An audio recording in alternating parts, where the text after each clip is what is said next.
I took a strong position, and you can't be vexed with me. In fact, I told the individual that I do not trust him, and he told me he understands.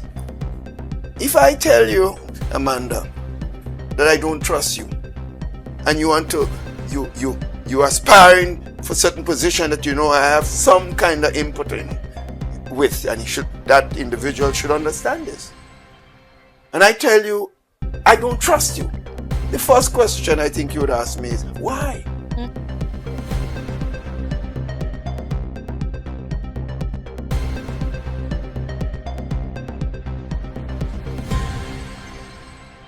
So I said I can't support you for political leader of my party. You vex? What are you vexing me for?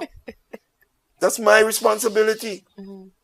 I was the one who made the initiative when you wanted to join the NNP, and I got licks for my members and gave you a chance. So I took the licks. When I saw the behavior patterns I call inconsistent with what I perceive to be good leadership or personality or character, I took a strong position, and you can't be vexed with me. In fact, I told the individual that I do not trust him, and he told me he understands. If I tell you, Amanda, that I don't trust you, and you want to, you aspiring for certain position that you know I have some kind of input in with, and that individual should understand this. And I tell you, I don't trust you. The first question I think you would ask me is, why? The individual said to me, I understand why you don't trust me. I could not believe this. That's why I said, some people should not let me speak. Because I don't know, a lot of people speak, and you see the free I am now, where I'm not in any position and going back into government any position, so I don't have nothing to worry about. I talk in my mind. You have nothing to lose. They should not interfere with me.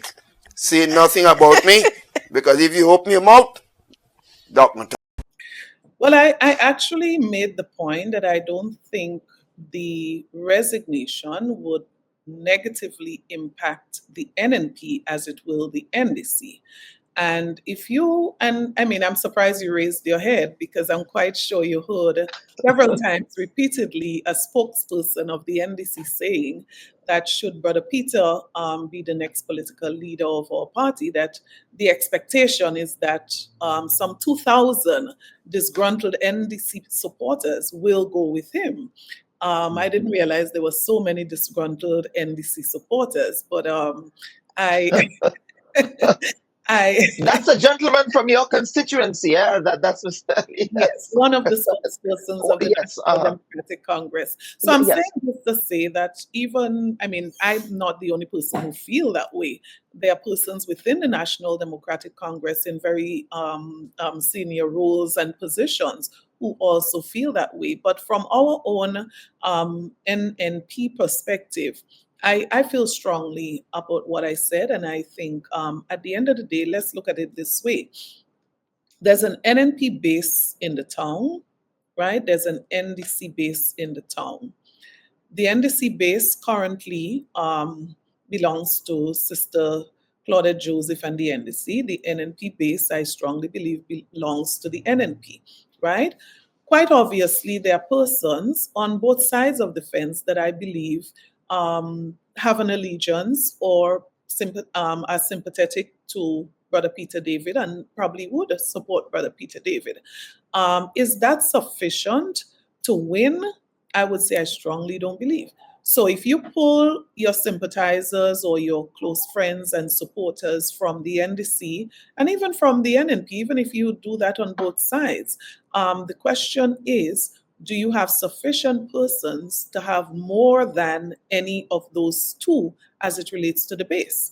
And that is the basis. I won't go into the mathematical explanation as some persons have done it. In simple form, that is how I view this. Can you take away sufficient from the NDC base and the NNP and base? the NNP base in order to that's I don't believe that is possible. What about the town of St. George? Is there going to be, can you share who would potentially fill the role of the caretaker for that constituency now that Mr. David has vacated his role as the NNP caretaker there? Although he's still a member of parliament, but yes. And I looked at your face, and I know you don't expect me to give you a name today, but what I can say is that there are about 3 persons that we are seriously looking at as possible persons. We have not had conclusive conversations with those persons. In one case, or 2 of the cases, persons who have expressed interest.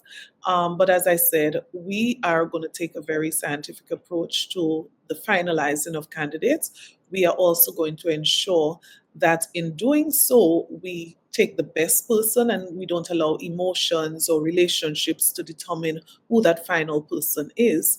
And I'm confident that when we announce the person for the Tongue of St. George, that you would be quite pleased with our selection. Hi everyone, thanks for checking out the Bub Report's social media pages. If you'd like to get more videos, show highlights, and watch our weekly live show, follow our Facebook, Twitter, and Instagram pages, and also subscribe to our YouTube channel. You can catch repeat episodes on Wednesdays at 4 and 5 p.m. respectively on CRFM Radio and GBN TV in Grenada. We are also viewed on Sundays at 8 p.m. on WPG 10 throughout the Caribbean.